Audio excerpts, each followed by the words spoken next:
We're going to concentrate right now on the late kickoff as Manchester City take on Spurs, with both sides looking to bounce back from defeats.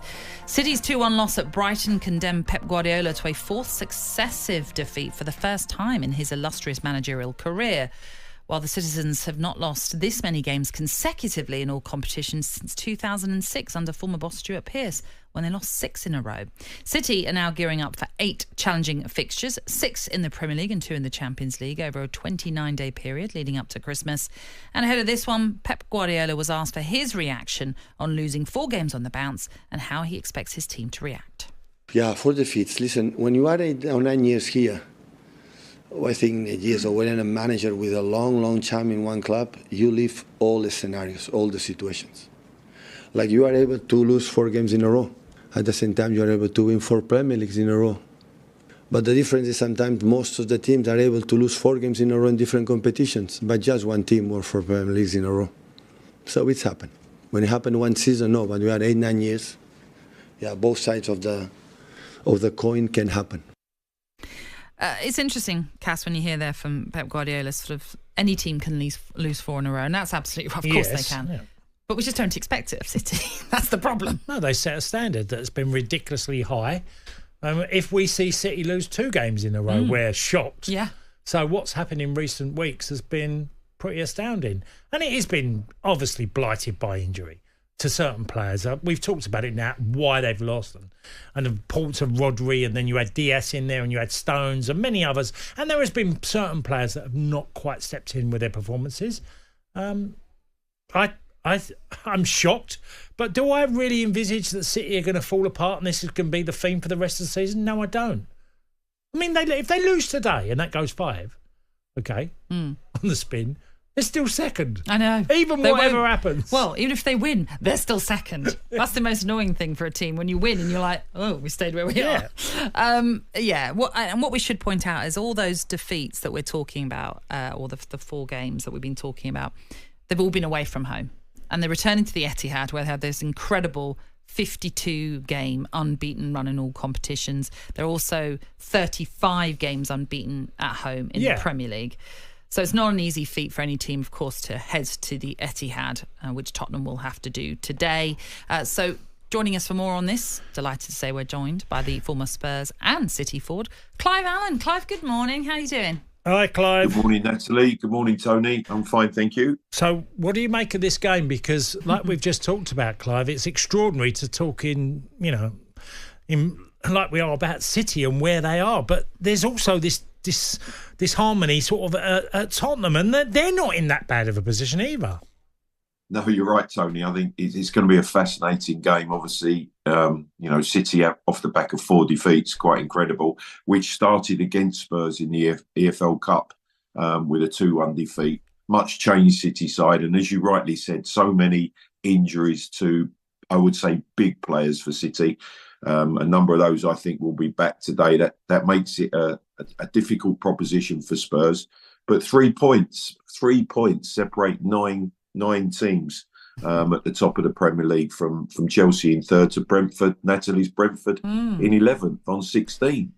Yeah, it's quite bizarre, isn't it, this season? Because we were talking about this earlier on. It's so congested. And even when you look at the situation of Wolves and Ipswich last time out, both getting their first wins of the season at the 11th attempt, and yet neither team were out of it. They weren't cut adrift. It's a very tight league overall.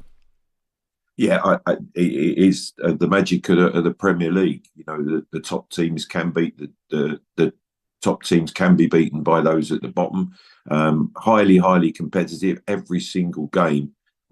You have to be at your best to get results. And I think that's emphasised with the way that the league is shaping up this season. Yeah. I still look at them, Clive, and I just said just now that, this isn't going to be the theme of the season where City are going to lose lots of games. I just can't see that. Once they get their best players, or most of them, back, they'll start winning games, and they'll win a lot of them. Yeah, Cass, look, they've done it so often. Turn of the year, they go on a run of 10, 12, 13 victories back-to-back and win the title. We know they're capable of doing that. They have the experience of doing that. They'll have players back today against Spurs, and Spurs themselves have injury problems at the heart of their defence in particular. So I think they'll be buoyed by Pep signing a new 2-year extension. The place will be buzzing, and they'll be expecting City to get a result today. Yeah. With Spurs, of course, inconsistency has been one of their biggest issues, hasn't it? When you look at their situation, 5 wins, 5 defeats, there's a draw in that as well.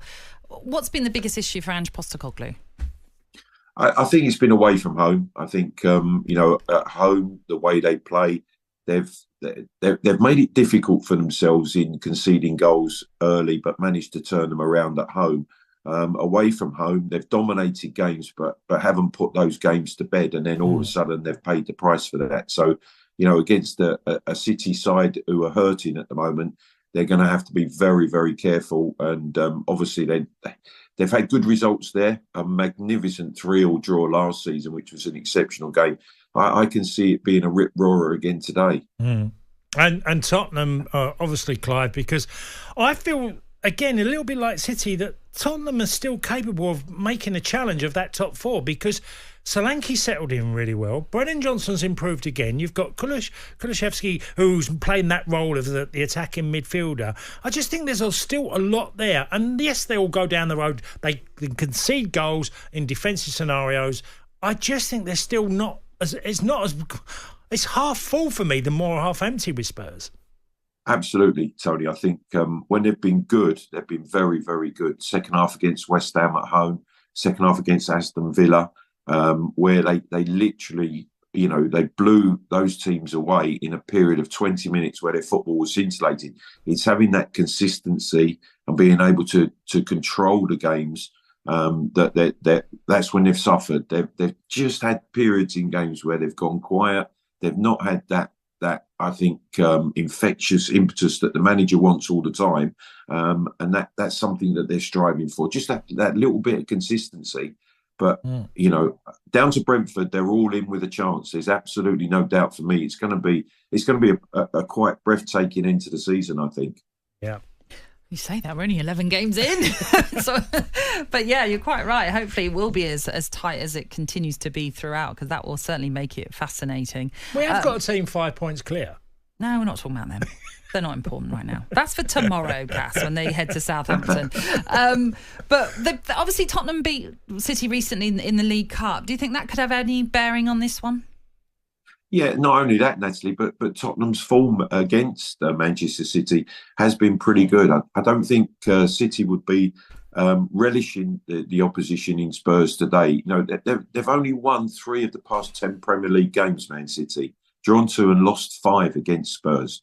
So I think Pep will emphasise that to his players today as well, that they know the threat that Spurs carry. talkSPORT Breakfast, waking you up Monday to Friday morning from 6 a.m. on AM, on DAB, via the talkSPORT app and on your smart speaker. talkSPORT.